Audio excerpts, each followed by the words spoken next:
Assalamualaikum warahmatullahi wabarakatuh. Selamat pagi, salam sejahtera untuk kita semua, teman-teman sekalian.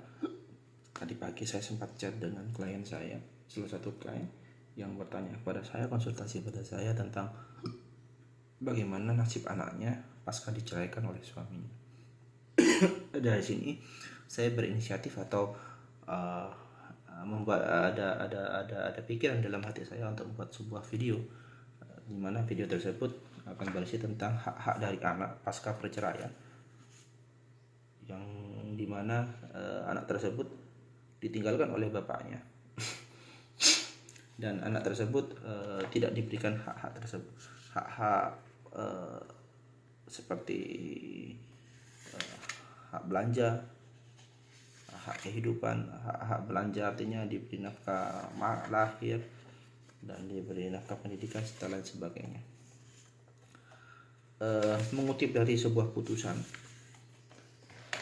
di pengadilan agama yang pernah saya laksanakan terhadap klien saya, itu ada tulisan bahwa dalam putusan rekompensi itu disebutkan bahwa 3.4 nafkah seorang anak bernama si Fulan umur sekian tahun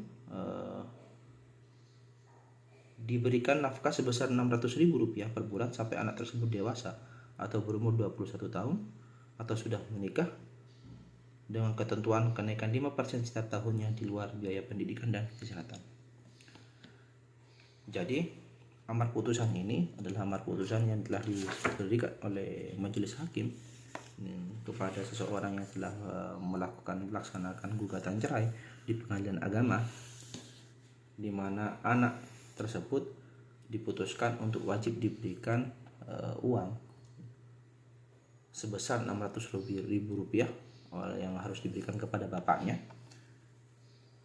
Akan tetapi rata-rata teman-teman, banyak dari masyarakat yang mengabaikan terhadap, yang tidak tahu caranya, bagaimana cara untuk merealisasikan dari putusan tersebut.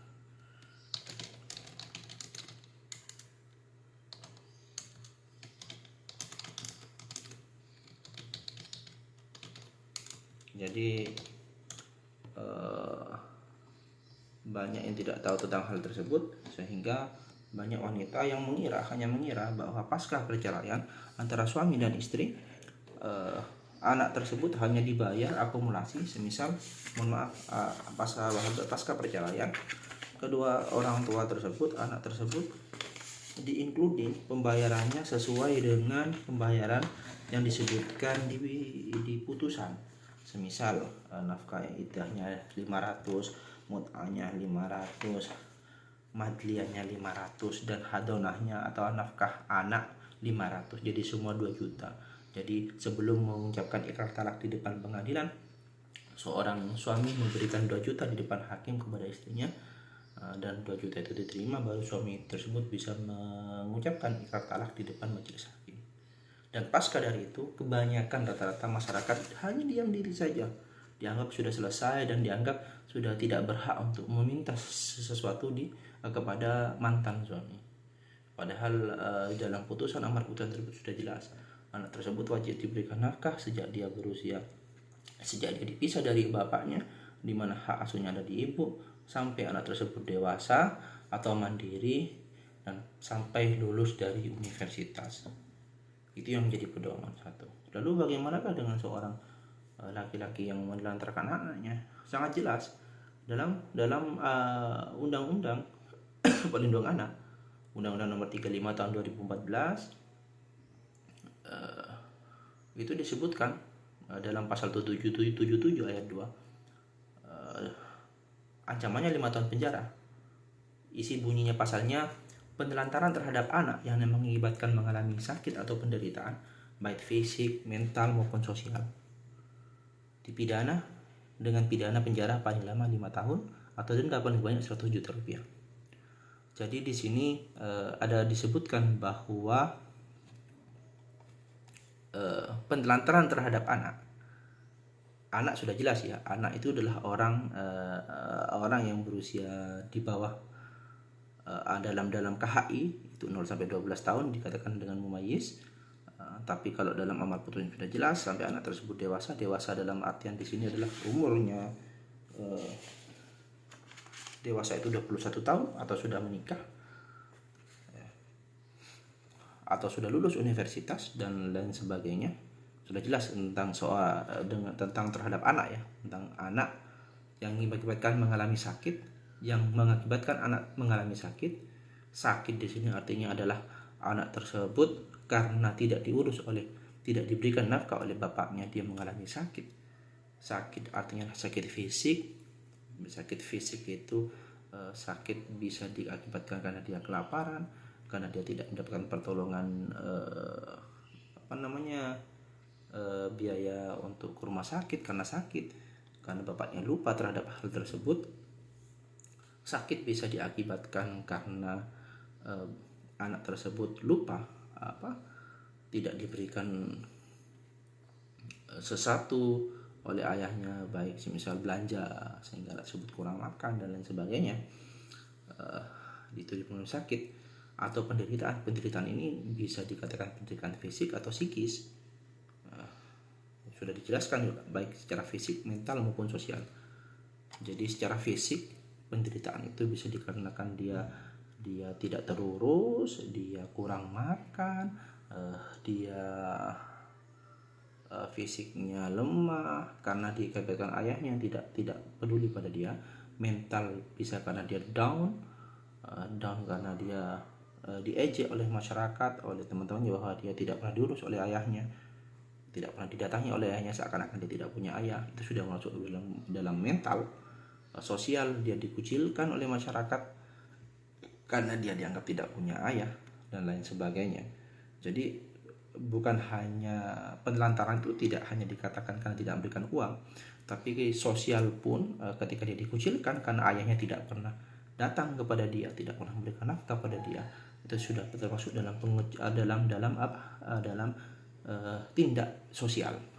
Jadi seorang ayah yang tidak pernah datang kepada anak, bahkan tidak mengakui anak dari hasil pernikahannya, itu sudah termasuk dalam penelantaran anak. Seperti itu. Itu dipidana paling lama 5 tahun atau denda paling banyak 100 juta rupiah. Jangan main-main jadi ya. Jadi pasal ini yang 5 tahun ini bukan pasal tindak pidana ringan, tapi pasal berat. Jadi sudah sangat jelas.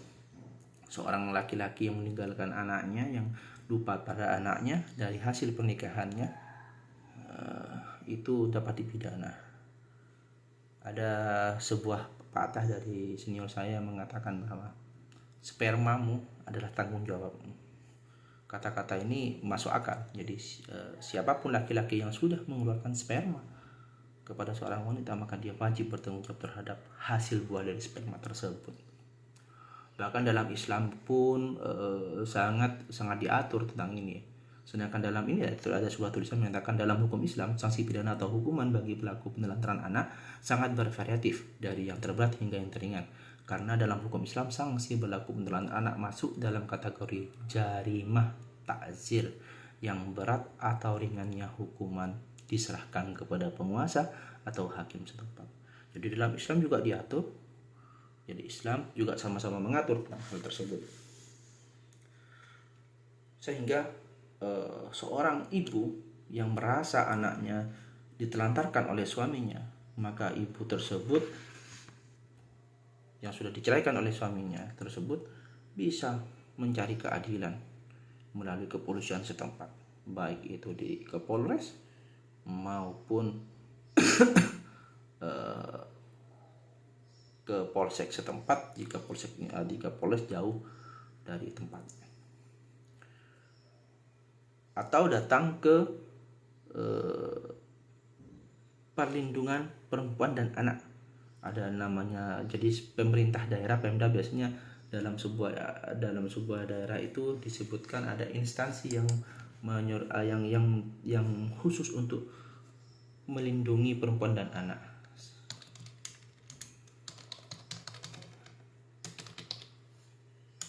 Yang disebut dengan P2TPA. P2TPA itu kalau tidak salah